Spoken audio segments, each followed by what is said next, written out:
Ab'akakiiko k'ebyokulonda mu Kampala basunsudde bakkansala n'abaagala ekifo kya mmeeya ekyenkanankana LC ey'okutaano. E Nakawa aba Kampala Region gye babakoleddeko.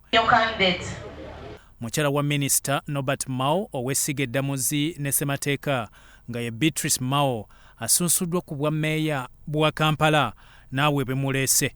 Ekibuga Kampala kya buli omu. Ekibuga Kampala kyabava mu North, kyabava mu West, abavudde mu East, ffenna mwe tukuŋŋaanira ye living room ya Uganda. Tulina ogiweeweeta, tulina ogyagala. Wabaddewo abasobeddwa gye basasula shillings emitwalo 5 ku bakkansala ze babasabye abamu ne basooka mu banka. Wabula ekinnenyamizaamu nti tuzze wano tusasudde emirundi 2. Abamu emirundi 3. Obwedde abantu basasula ate ne bagamba si byebyo noddayo n'osasula.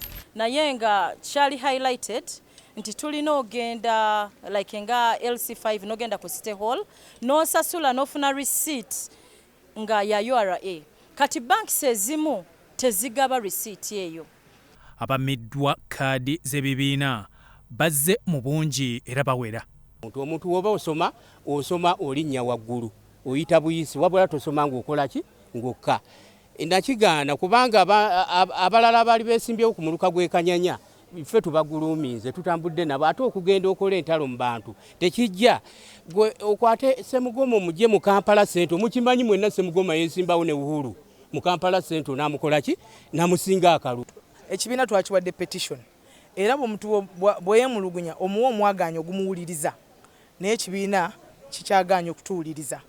Meanwhile, eno process ya Electoral Commission etambula egenda mu maaso. Ku lw'akakiiko k'ebyokulonda akogerera Julius Muchunguzi awadde ku lunaku olusoose.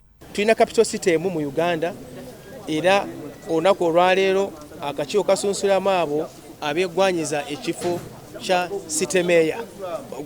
Jennifer Chobutunji akulira okulonda mu Kampala Region ayogedde lwaki wabaddewo okwekulula mu mirimu.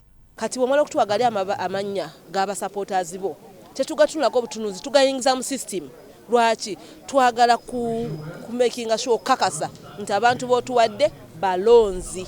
Rita Nakubulwa mu Lubaga North gattako Nassaazi Mulamata mu Makindye West balaze bye bategese okutuusa ku lukiiko lwa KCCA.